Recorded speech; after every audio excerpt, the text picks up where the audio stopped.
කියන්න කනගාටු මෙතන නම් එහෙම අම්මලා නැතුව ඇති බහුතරයක් අම්මා නැගිටින්නේ නැහැ කියන ළමයි ඉන්නවා. අනේ ඇත්තටම කාරුණිකව කියන්නේ මමත් අම්මා කෙනෙක් මගේ දරුවෝ දැන් විශ්වවිද්‍යාලවල ඉවර වෙන ගානට ඉන්නේ.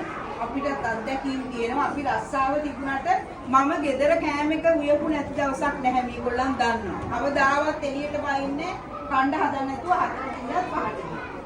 අම්මලාට අම්මා තමයි පවුල. තාත්තලටත් වැඩිය මම මේ අම්මලාට කියන්නේ. අපි අහන දකින දේවල් වල කියන්නේ.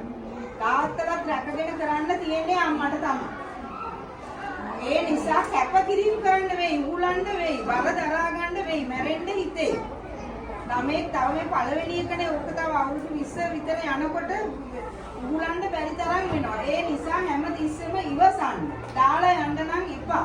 දරුවෝ ලං කරගන්න. ඔය අල්ලක දැන් අද ඔයාලා එන මේවා එක්කෙන්නේ ඉන්නේ. හරිම ආදරෙන් ලං වෙලා එහෙම ඉන්නේ. ඊට පස්සේ 5-6 වෙනකොට උන් ලෙහෙලා දාලා හරක් පාටි. ඊට පස්සේ අයිතිකාරයොත් නෑ අම්මලා තාත්තලා හොයන්නත් නෑ.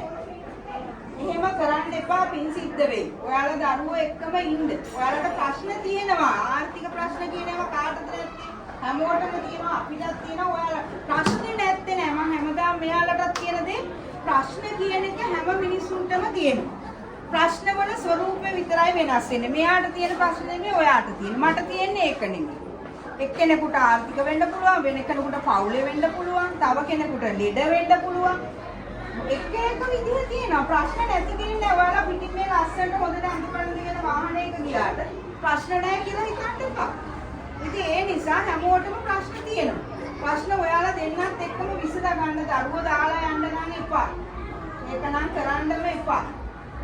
ඒකට මොකක් හරි ඔයාලට ප්‍රශ්න ඇති. ඔයාලගේ ජීවිතේ දෙන්න අතර ප්‍රශ්න ඇති වෙනවා. එහෙම නොයෙක් කතන්දර ඕන තරම් තියෙනවා. ඒ උනාට පුළුවන් තරම් මේ බලන්න මේ අහිංසක මූණවල් ගැන හිතන්න. මේ ගුරුවරුන්ට අම්මලා වෙලා උගන්වන්න දැන් හැමතැනම තියෙන්නේ. මොකද ඒ භූමිකාවක් නැහැ උගන්වන එක ඇරෙන්නේ. හරි. ඒ ටික තමයි මට ප්‍රතිසංස්කරණ වලටත් වැඩියෙන්ම කියන්න තියෙන්නේ. අපේ ගුරුවරු ඉස්කෝලේ එන්නේ නැති කමෙනුයි. ගෙවල් වල ප්‍රශ්න වලිනුයි තමයි දරුවෝ ගොඩක් හෙම්බත් වෙලා අසාර්ථක වෙන්නේ. නැතුව මේගොල්ලන් උගන්වන්නේ නැති කමින් නෙමෙයි. ඔයාලගේ පැත්තට තමයි තරහ වෙන්න එපා කිව්වට දෙමාපියන්ගේ පැත්තට තමයි 75%ක්ම යන්නේ අඩුපාඩු අපේ දරුවන්ගේ ඇතුළ ගැන කතා කරලා. හරිද? මෙයාලා කරනවා කොහොම හරි කරනවා ළඟට කරගෙන අම්මා වෙලා තාත්තා වෙලා උගන්වනවා. ඒ වුණාට පුළුවන් තරම් හිතා ගන්න.